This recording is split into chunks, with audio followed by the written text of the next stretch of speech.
Hello children, we are in the concluding session of the second chapter of geography inside our earth. So we discussed all about the various layers of earth, namely crust, mantle and core. Then the various types of rocks or the classification of rocks, igneous, sedimentary and metamorphic rocks. Now, how do these rocks are formed, or continuously how this classification or this formation of rocks continuously happens? So this transformation of rocks from one form to another is called as rock cycle.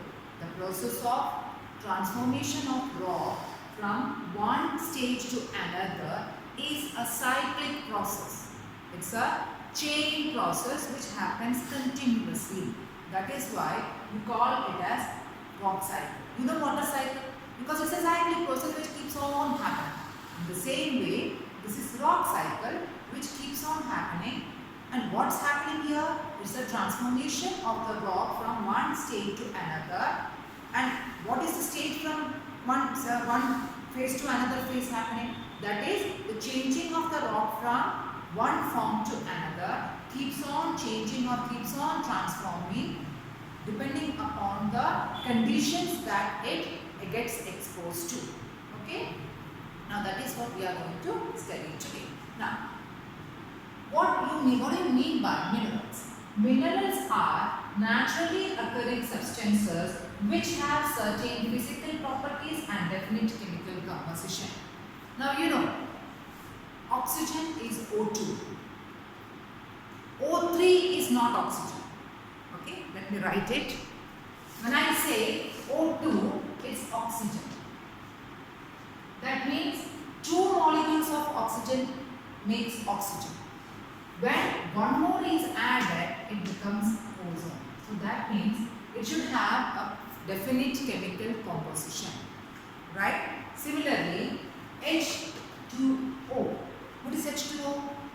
It's water. So in order to make water, we need two molecules of hydrogen and one molecule of oxygen.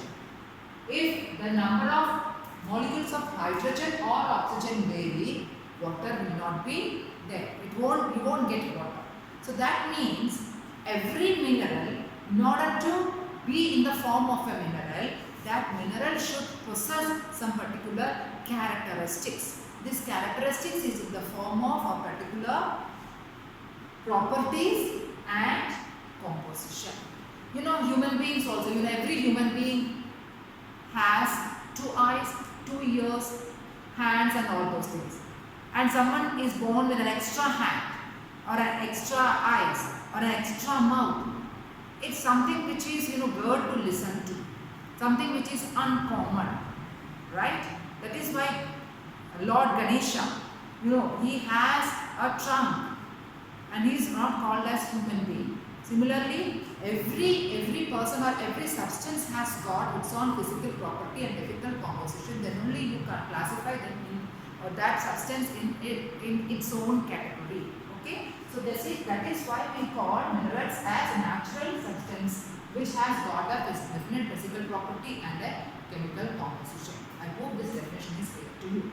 Why I am stressing on minerals means because as you move on to the various layers of the earth, the mineral constituent, the structure of the minerals as well as the constituent of the minerals vary. That is why the look of the physical appearance of the rocks also vary. But the major raw material, the major constituent is molten magma that is getting changed. I'll explain to you once again. Suppose you take, for example, take the case of your life cycle. When you are born, your life cycle starts from an infant stage to a childhood stage, then youth stage, then to the old age, right? So you are only getting transformed to the various stages of life. So once you reaches to the 4th stage or the 5th stage, you cannot move back to the previous stage. You undergo changes. right? Similar way, U here is the molten magma. The molten magma is getting changed or subjected to various conditions. It gets changed into its look, appearance, texture, color and becomes various rocks.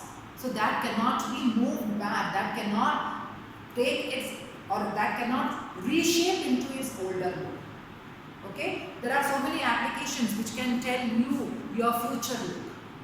So once you acquire that future look, you cannot move back to your older look, right?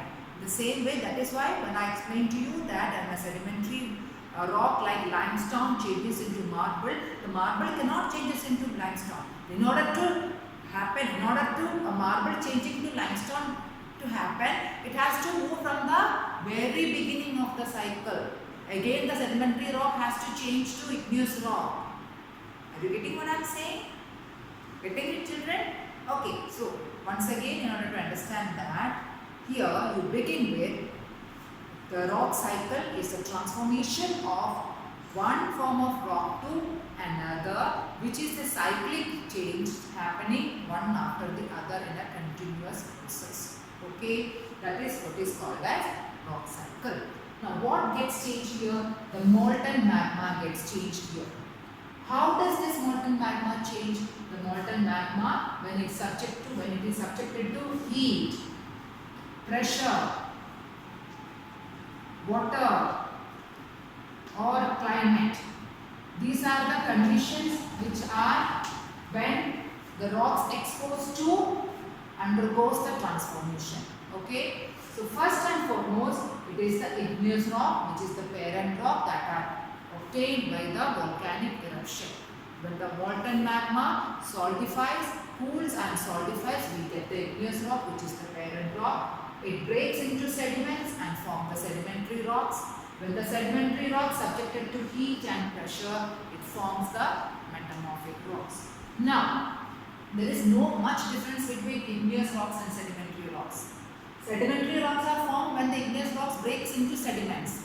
These igneous rocks can directly changes into metamorphic rocks, or the sedimentary rocks can also become metamorphic rocks. So in the one way or the other, these two are the same. Only this has transformed into sedimentary rocks. It's like your childhood and youthful state.